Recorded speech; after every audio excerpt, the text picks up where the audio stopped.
Hello students, आज हम discuss करेंगे problem set 2।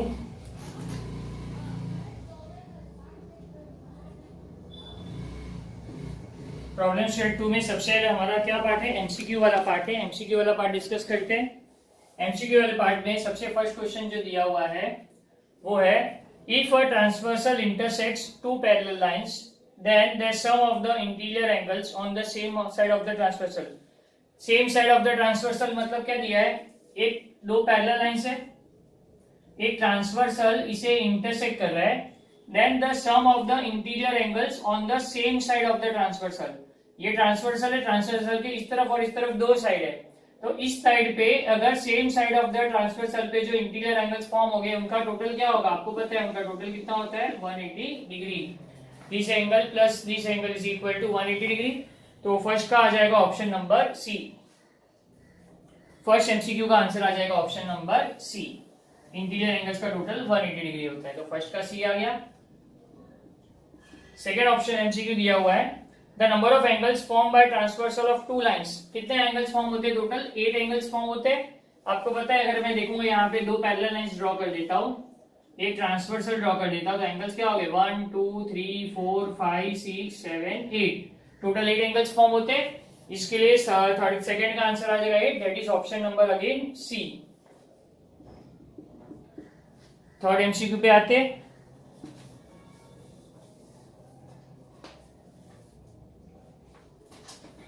A transversal intersect two lines. If the measure of one of the angle is 40 degree, then the measure of its corresponding angle. Corresponding angle भी 40 degree होगा ना। अगर एक angle 40 degree है तो उसका corresponding एंगल क्या होगा? 40 degree. That is option number A। Fourth MCQ में दिया हुआ है, तीन एंगल है जिसमें दो एंगल है, ए बी सी तीन एंगल है। एंगल ए आपको पता है sum of all angles of a triangle is 180 degree. Angle A plus B plus C is 180 degree, जिसमें एंगल ए 76 है, एंगल बी 48 है और angle C is equal to 180 degree. तो एंगल सी हो जाएगा 180 माइनस 76 माइनस 48। 6 8 14 4 1 up 7 4 11 plus 1 12 124 हो गया। तो 180 में से 124 गया तो क्या बचेगा? 180 में से 124 गया तो कितना बचेगा? चेक कर लो। 180 में से 120 गया तो क्या बचा? 60। 60 में से 4 गया तो क्या बचेगा? 56 degree. Option number B 56 degree आ गया, ऑप्शन नंबर बी। अब थर्ड एमसीक्यू लास्ट एमसीक्यू में देखते हैं।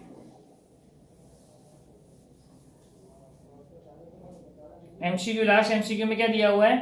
To parallel lines are intersected by transversal if the measure of one of the angle is 75 degree. Measure of one of the angles in the pair of altered angles is 75 degree and the measure of other angle 75 degree है, तो second का भी answer क्या होगा? Altered angle में क्या होते हैं? कॉन्ग्रुएंट होते हैं ना, तो 75 तो दूसरा भी 75, that is option number C. Last का ऑप्शन नंबर सी आ जाएगा। ठीक है, अच्छे से देख लीजिए आप लोग।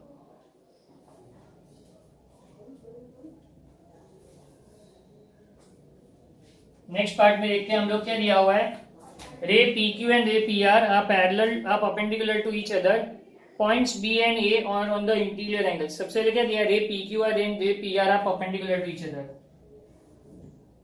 कॉमन पार्ट P है, रे PQ रे PR are perpendicular to each other। ठीक है, ये आपको दिया हुआ है। रे PQ and रे PR are perpendicular to each other। Point B and A are in the interior and exterior of the angle QPR। QPR के इंटीरियर में कौन सा है? पॉइंट बी, और एक्सटीरियर में क्या है? Point A. Ray PB and ray PR are perpendicular to each other.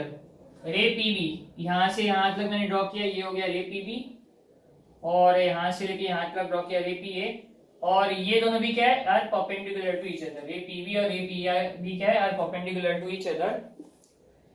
Draw the figure and show all this rays. मैंने फिगर तो ड्रॉ कर दिया, शोइंग ऑल दिस रेस। अब आपको क्या पूछा है? Pair of complementary angle. सबसे पहले आपको क्या पूछा है? A pair of complementary angle. Complementary angle का पेयर फाइंड करना है। कॉम्प्लीमेंट्री एंगल का पेयर फाइंड करें। कॉम्प्लीमेंट्री एंगल मतलब दो एंगल जिनका टोटल 90 डिग्री होता है। तो देखो ये पूरा एंगल, अगर मैं सिर्फ QPR की बात कर रहा हूं, एंगल QPR 90 डिग्री है ना, और QPR किससे बना है? ये दोनों एंगल को ऐड करके बना है QPR। तो QPR, इन दोनों को ऐड करके बनाया, तो ये एंगल क्या होगा, RPB, angle RPB, angle RPB and angle QPB। ये वन पेयर जो तो कॉम्प्लीमेंट्री एंगल बना रहा है, मतलब इन दोनों का टोटल कितना है 90 डिग्री, एज वेल एज ये दोनों का टोटल भी 90 डिग्री होगा, क्योंकि कॉम्प्लीमेंट्री एंगल हो रहा है, पूरा एंगल टोटल कितना है 90 डिग्री है, तो दोनों का टोटल 90 डिग्री है। तो कौन से दो एंगल है, angle QBP, sorry angle QPB, angle QPB and angle APQ। Next all, तो ये मेरा फर्स्ट के दो आंसर आ गए, ये दोनों का टोटल कितना है 90 डिग्री है, तो पेयर ऑफ कॉम्प्लीमेंट्री एंगल्स में दो आंसर आ गए। सेकंड आपको दिया है a pair of supplementary angle, supplementary angle मतलब जिनका टोटल 180 डिग्री होता है, तो यहाँ पे एक पूरा एंगल क्या है 90 डिग्री, एंगल QPR पूरा 90 है, और APB पूरा कितना है, APB भी पूरा 90 है, और दोनों 90 को ऐड करेंगे तो क्या होगा, pair of complementary angle, that is angle 180 degree हो जाएगा, तो ये हो जाएगा pair of complementary, sorry pair of supplementary angles हो गए, ठीक है, जिनका टोटल कितना होगा 180 डिग्री, क्योंकि ये एंगल भी 90 है, ये भी 90 है, दोनों को प्लस करके कितना मिलेगा 180 degree. A pair of congruent angles, congruent angles कैसे कॉन्ग्रुएंट एंगल्स हो गए, ठीक है, ये एंगल 90 डिग्री है और ये एंगल 90 डिग्री है, दोनों एंगल्स 90 डिग्री हो गए, तो कॉम्प्लीमेंट ये हो गए ना कॉन्ग्रुएंट एंगल्स। तो कौन से दो एंगल्स हैं, एंगल QPR 90 डिग्री और एंगल APB ये भी 90 डिग्री है, तो ये दोनों कैसे हो गए, पेयर ऑफ कॉन्ग्रुएंट एंगल्स। अब पेयर ऑफ कॉन्ग्रुएंट एंगल्स हो गया, ये पेयर ऑफ सप्लीमेंट्री एंगल्स हो गए, और ये दोनों पेयर ऑफ कॉम्प्लीमेंट्री एंगल्स हो गए, दैट्स ऑल। ये सब हमारा खत्म हो गया, देख लो अच्छे से।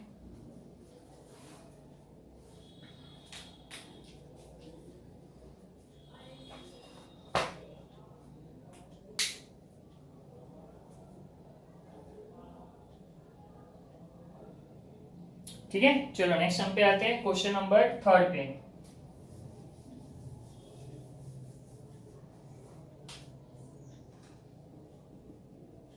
क्वेश्चन नंबर 3 में क्या दिया है, prove that if a line is perpendicular to the one of the two parallel lines then it is perpendicular to the other line also. If a line is perpendicular to one of the two parallel lines, तो line AB is parallel to line CD, ये जो line PQ है, इस PQ ये जो line है इससे perpendicular है, ये लाइन इससे परपेंडिकुलर है, इसको मैं ले लेता हूं लेट्स से R और इसको दे देता हूं S। मुझे क्या दिया हुआ है गिवन वाले पार्ट में, line AB is parallel to line CD, line AB is parallel to line CD, और line PS is perpendicular to line AB। Line PS जो है, सॉरी लाइन PQ जो है वो परपेंडिकुलर टू लाइन AB दिया हुआ है, और मुझे क्या प्रूव करना है, अगर ये फर्स्ट लाइन से परपेंडिकुलर है तो ये सेकेंड लाइन से भी परपेंडिकुलर है, ये प्रूव करो। तो प्रूव क्या करना है मुझे, line PQ is perpendicular to line CD, ये मुझे प्रूव करना है, ठीक है। ये फर्स्ट लाइन है इससे परपेंडिकुलर है, अब ये सेकेंड लाइन से भी परपेंडिकुलर है, ये प्रूव करना है, ठीक है। तो अभी हम लोग प्रूव करते हैं, बहुत सिंपल चीज है। Line AB is parallel to line CD, सबसे पहले क्या लिखना है, line AB is parallel to line CD, ये वाला पार्ट क्या हो गया given, line AB is parallel to line CD, ये वाला पार्ट हो गया गिवन। तो ये एंगल PRB क्या है, therefore angle PRB is congruent to angle, PRB किससे कॉन्ग्रुएंट होगा, RSD से, therefore angle PRB is congruent to angle RSD, और इसका रीजन आ जाएगा करस्पॉन्डिंग एंगल, ठीक है। बट एंगल PRB कितना है 90 डिग्री, ये वाला पार्ट गिवन है, ये दोनों एंगल आपस में कॉन्ग्रुएंट है, अगर एक एंगल 90 डिग्री है तो दूसरा एंगल भी क्या होगा 90 डिग्री होगा, therefore एंगल RSD भी क्या हो जाएगा 90 degree, therefore angle RSD 90 degree होगा। अगर ये 90 डिग्री हो गया मतलब ये लाइन इससे भी परपेंडिकुलर हो गई, भी हो गई, इसको परपेंडिकुलर लाना था, मतलब मुझे इसको 90 डिग्री प्रूव करना था। अगर ये एंगल भी 90 डिग्री हो गया, अगर ये एंगल भी 90 डिग्री प्रूव होता है तो ये लाइन इससे भी परपेंडिकुलर हो गई, therefore मैं बोल सकता हूं therefore line PQ is perpendicular to line CD, hence proved. अगर एंगल RHD 90 डिग्री हो गया तो ये लाइन जो है इससे परपेंडिकुलर हो गई, क्योंकि यहाँ पे भी 90 डिग्री फॉर्म हो गया. That's all. हो गया सम.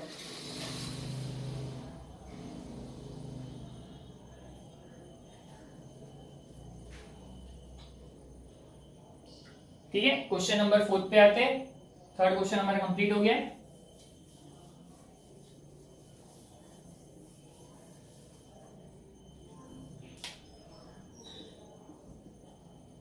क्वेश्चन नंबर 4 में क्या दिया है? In the figure measures of some angles are shown और show that line L is parallel to line M. ठीक है, डायग्राम कुछ इस तरह से दिया हुआ है और ये ट्रांसवर्सल दिया हुआ है. ये एंगल 130 डिग्री है, ये एंगल X है, ये एंगल 50 डिग्री है, ये एंगल Y है. X और Y दिया हुआ है. L M.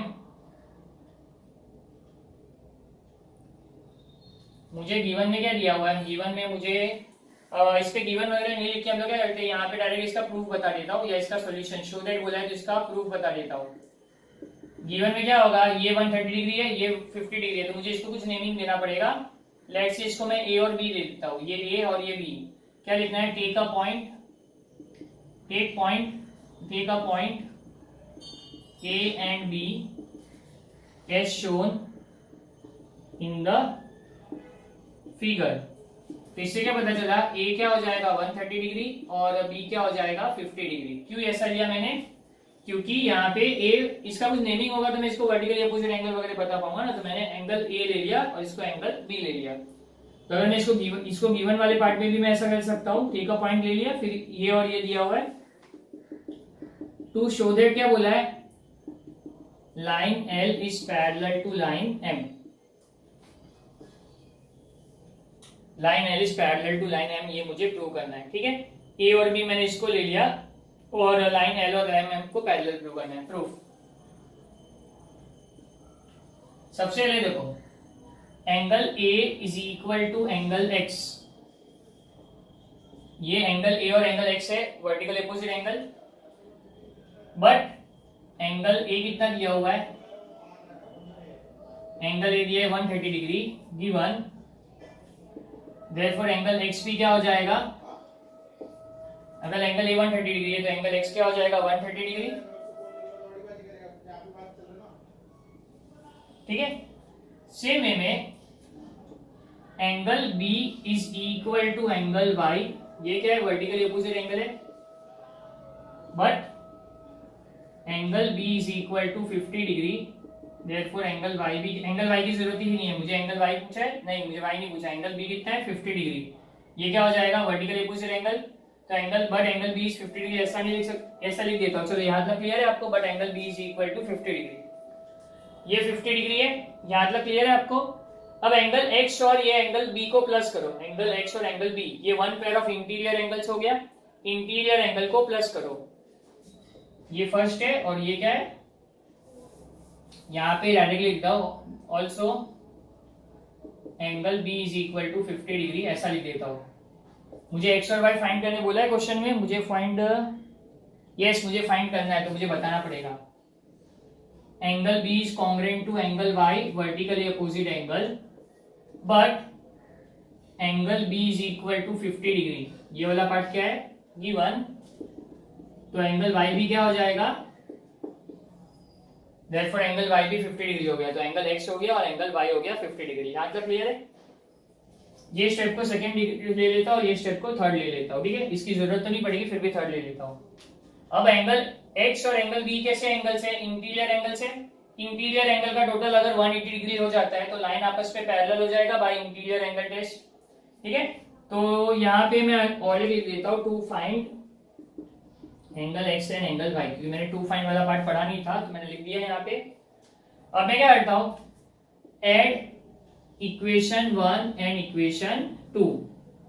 तो इक्वेशन 1 और इक्वेशन 2 को ऐड किया तो angle X plus angle B को ऐड किया. Angle X plus angle B को, angle X plus angle B को ऐड किया, ये वाला पार्ट. ये क्या हो गया? 130 प्लस 50 180 डिग्री. ठीक है, इंटीरियर एंगल्स का टोटल ये हो गया 180 degree, therefore angle x and angle b form supplementary angles, या तो फिर मैं ऐसा भी लिख सकता हूं, but angle x and angle b are interior angles and they are supplementary. ये कैसे एंगल्स है? इंटीरियर एंगल्स है and they are supplementary, therefore line L is parallel to line M by interior angle test. अगर interior angle का total 180 degree होता है तो lines parallel हो जाते हैं बाय इंटीरियर एंगल टेस्ट।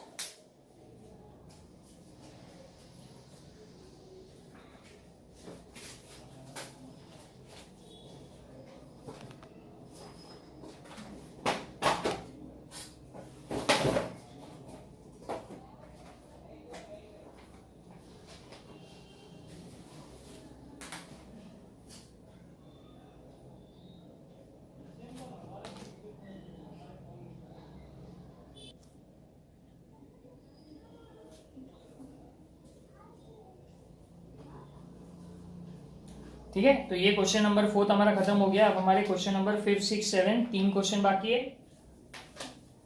चलिए अब क्वेश्चन नंबर 5 की तरफ बढ़ते हैं।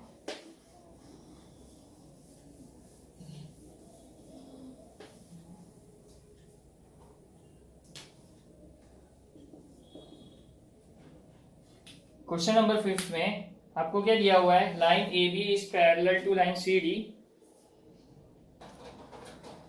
चलिए क्वेश्चन नंबर 5 में कुछ इस तरह से दिया हुआ है आपको, और अच्छा क्वेश्चन है, देखिएगा ध्यान से।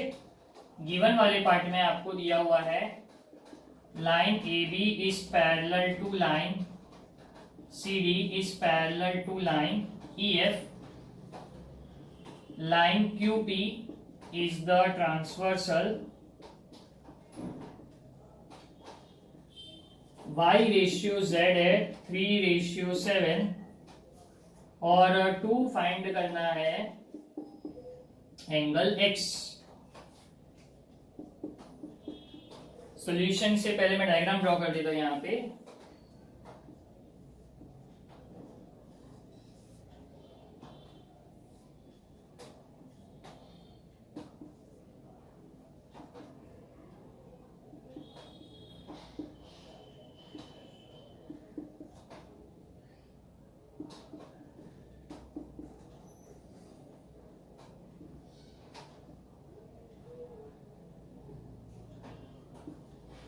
ये कुछ इस तरह से डायग्राम दिया हुआ है, आप लोग अच्छे से देख सकते हैं। बहुत सिंपल क्वेश्चन है, कुछ है नहीं इतना टफ। आराम से देखो, ये तीनों लाइन आपस में पैरेलल है, बराबर है। अब ये दोनों एंगल कैसे? इंटीरियर एंगल से, और ये दोनों एंगल्स यहाँ पे y और z का रेशियो आपको दिया हुआ है, ठीक है। सो सबसे पहले तो मैं आपको बता दूं कि हम लोग इसको लेके सॉल्व करते हैं ना। y ratio z is equal to 3:7। y ratio z क्या दिया आपको? 3:7। So let y upon z is equal to 3/7 is equal to k। मैंने इसके रेशियो को क्या ले लिया? Equal to k, where k is constant, ठीक है। सो एंगल y क्या हो जाएगा? y upon z is equal to 3/7 है। सॉरी, यहां पे मैं पहले इसको क्या कर देता हूं? y upon z is equal to 3/7 है। ये वाले पार्ट को हम लोग क्या कर देते हैं? लेट देयर कॉमन मल्टीपल भी k लिख देते हैं, या फिर इसको ऑल्टरनेटो कर देते हैं, bye ऑल्टरनेटो।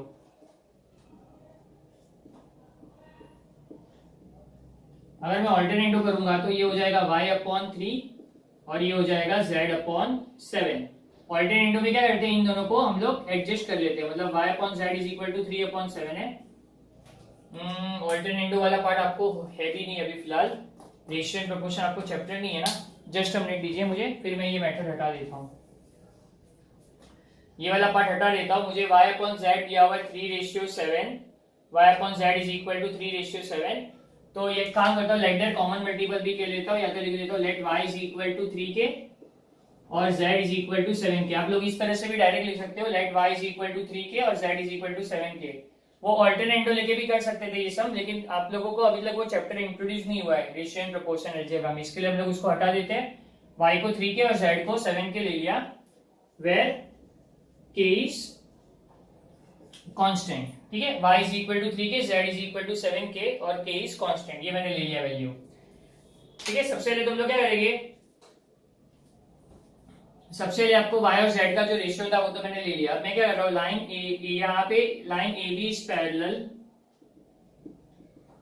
To line C D is parallel to line E F, ये वाला पार्ट गिवन है। अब इसका यूज लेते हैं, क्यों लाइन पैरेलल लेते हैं, पहले x और y को क्या ले लेते हैं, angle x plus angle y, angle x plus angle y is equal to 180 degree, interior angle का टोटल 180 डिग्री होता है। ठीक है, ये हो गया इंटीरियर एंगल, थ्योरम से मिल गया x plus y is equal to 180 degree. मुझे एंगल x फाइंड करना है। अब y और z का हम लोग पहले क्या करते हैं, रिलेशन देखते हैं। y और z कैसे एंगल से, पहले देख लो y और z कैसे एंगल से।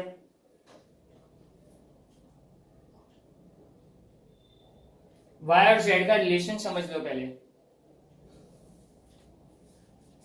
y और z का रिलेशन क्या होगा, मुझे पता है angle x plus angle y 180 degree होगा, लेकिन अगर मैं y और z का रिलेशन समझ लूं तो मैं y और z को यूज करके हम लोग y की वैल्यू फाइंड कर देंगे, और y और x का टोटल कितना है। अब यहाँ पे देखो ध्यान से,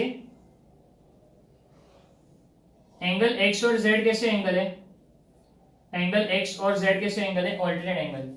अब मुझे पता है angle x plus y is equal to 180 degree, लेकिन एंगल x किससे कॉन्ग्रुएंट है, एंगल z से।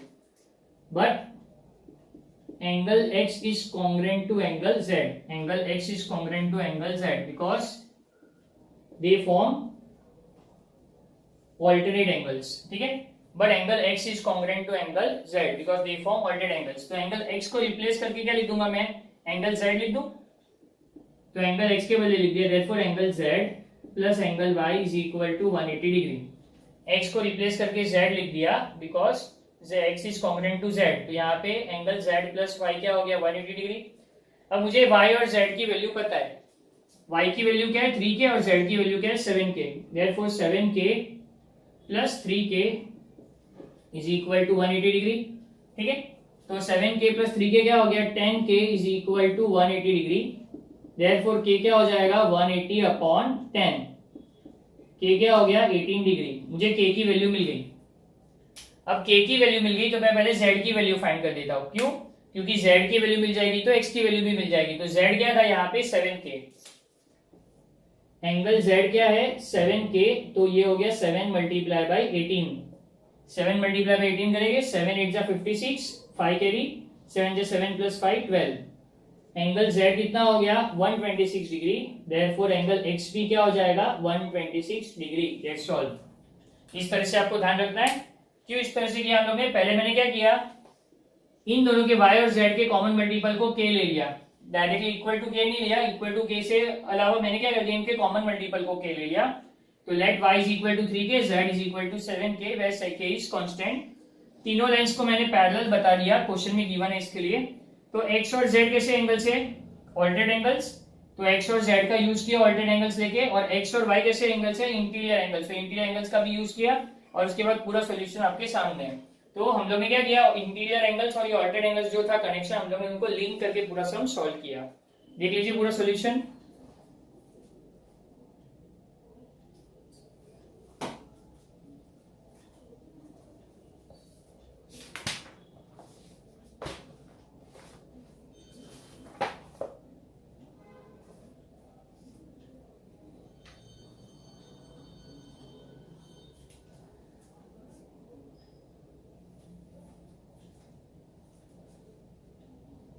चलिए क्वेश्चन नंबर 6 पे आते हैं।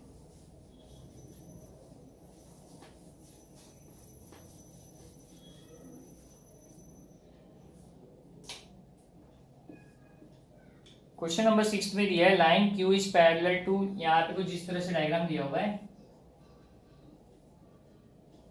एक ट्रांसवर्सल दिया हुआ है, और P दिया हुआ, ये लाइन P है, ये लाइन Q है, ये लाइन R है, और आपको ये दिया हुआ है A B C D E F G H, ये कुछ एंगल्स दिए हुए हैं E F G H, और गिवन में आपको क्या दिया हुआ है,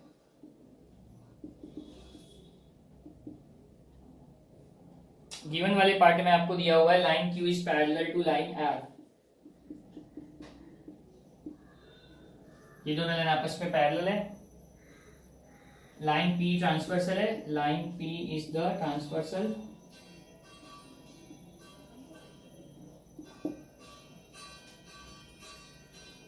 एंगल ए दिया हुआ है 80 डिग्री, टू फाइंड करना है एफ और जी।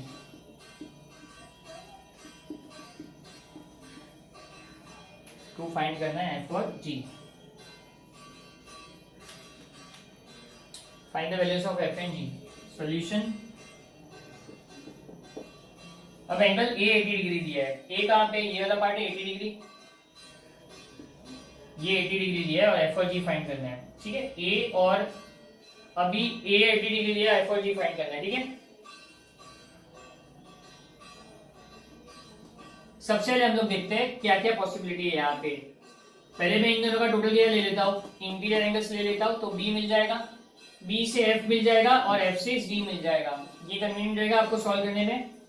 सबसे पहले क्या कर लेता हूँ, यहाँ पे लिख देता हूँ line Q is parallel to line R given, Q और लाइन आर पैरेलल है, तो सबसे पहले मैंने क्या कर दिया,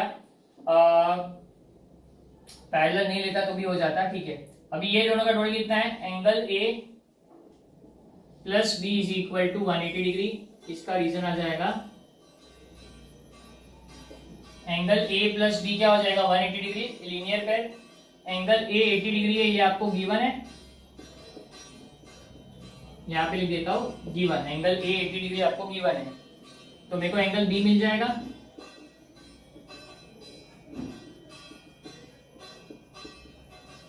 एंगल बी मिल गया 100 डिग्री, ये एंगल बी मिल गया 100 डिग्री।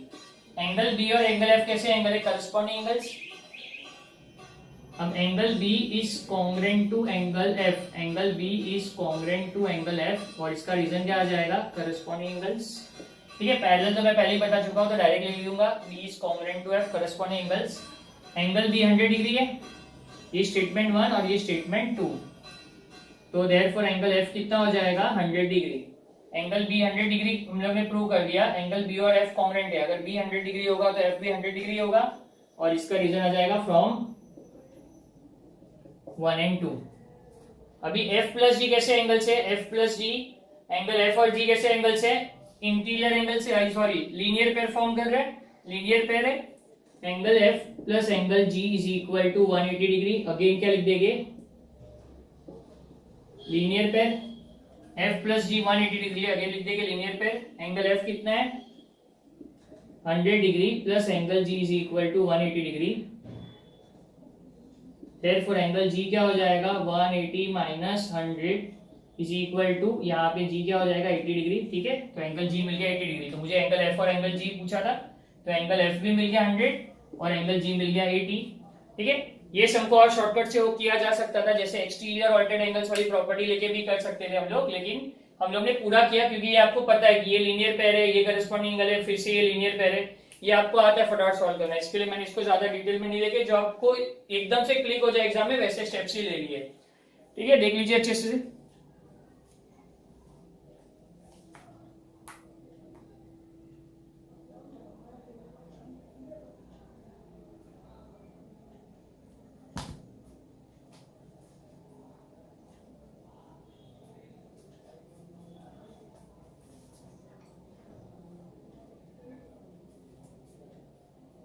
अब हम लोग क्वेश्चन नंबर 7 की तरफ बढ़ते हैं।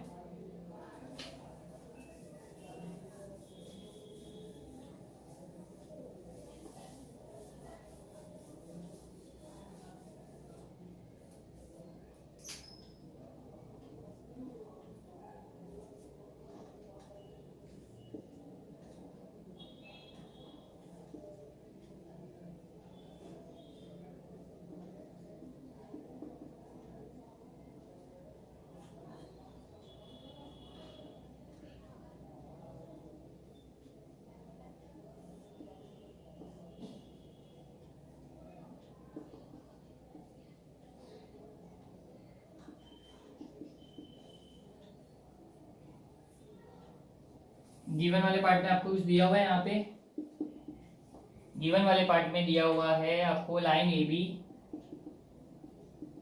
Is parallel to line C F, line B C is parallel to line E D. To prove करना है angle A B C is congruent sorry equal to angle F D E.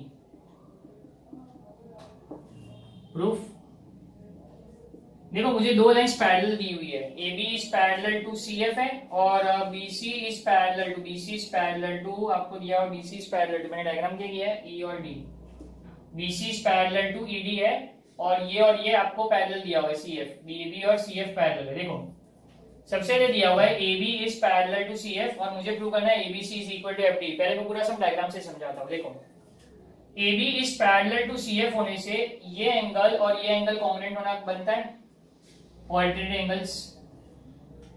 Angle A B C is congruent to angle B C D, alternate angles, या B C F भी ले लूं कोई problem नहीं है। ये एंगल और ये एंगल कैसे हो गए, ऑल्टरनेट एंगल्स, क्योंकि ये दोनों लाइन पैरेलल है। अब BC इज पैरेलल टू क्या है, ED है। BC is parallel to ED होने से आपको क्या मिलेगा, देखो BC is parallel to ED होने से आपको क्या मिलेगा, ये दोनों पैरेलल होने से ये एंगल और ये एंगल कैसे एंगल हो जाएंगे, एंगल 2 और एंगल 3 कैसे हो जाएंगे, करस्पॉन्डिंग एंगल हो जाएंगे। तो फर्स्ट स्टेप में ये दोनों पैरेलल होने से 1 is congruent to 2 alternate angles, फिर ये दोनों पैरेलल होने से 2 is congruent to 3 corresponding angles. तो 1 2 से कॉन्ग्रुएंट है और 2 3 से कॉन्ग्रुएंट है, इसका मतलब क्या हो गया, एंगल 1 और 3 आपस में कॉन्ग्रुएंट हो गए। ध्यान से सुनिए, एंगल 1 और एंगल 2 कैसे कॉन्ग्रुएंट हो गए, ऑल्टरनेट एंगल्स। एंगल 2 और एंगल 3 कैसे कॉन्ग्रुएंट हो गए, करस्पॉन्डिंग एंगल्स। तो अगर 1 2 से कॉन्ग्रुएंट है और 2 3 से कॉन्ग्रुएंट है, इसका मतलब 1 और 3 आपस में कॉन्ग्रुएंट हो गए। एंगल 1 को क्या बोलेंगे, ABC, एंगल 3 को क्या बोलेंगे, FDE, हेंस प्रूव्ड। ठीक है, चलो स्टार्ट करते हैं। सबसे पहले क्या लिखिए, line AB is parallel to line CF, given line AB is parallel to line CF given, therefore angle ABC is equal to, या equal to लिख देता हूं, angle ABC is equal to angle BCD या BCF ले लेता हूं, BCD ले लेता हूं, ये कन्वीनियंट रहेगा, BCD, और इसका रीजन आ जाएगा ऑल्टरनेट एंगल्स। ये स्टेप नंबर 1, एंगल ABC और BCD कॉन्ग्रुएंट हो गए बाय ऑल्टरनेट एंगल्स। अब दूसरा क्या दिया है, also line BC is parallel to line ED, BC is parallel to ED है, therefore angle BCD is equal to angle EDF, corresponding angles, just a moment। ठीक है, तो ABC is equal to BCD और BCD is equal to EDF है, इसको देता हूं step number 2। तो फ्रॉम स्टेप नंबर 2 से देखो, ये दोनों आपस में कॉन्ग्रुएंट है, 1 is equal to 2 and 2 is equal to 3। तो मैं क्या लिख सकता हूं, from 1 and 2 angle ABC is equal to angle EDF, hence proved। बहुत सिंपल और बहुत इजी सम है और एग्जाम पॉइंट ऑफ व्यू से इंपॉर्टेंट भी है, अच्छे से देख लीजिए। और इसी के साथ आपका ये चैप्टर खत्म हो जाता है, क्योंकि इसके बाद वाला जो सम है हम लोग ऑलरेडी प्रीवियस लेक्चर में डिस्कस कर चुके हैं। ये क्वेश्चन नंबर 6 देख लीजिए, फिर आपका लेक्चर खत्म। Sorry, question number 7।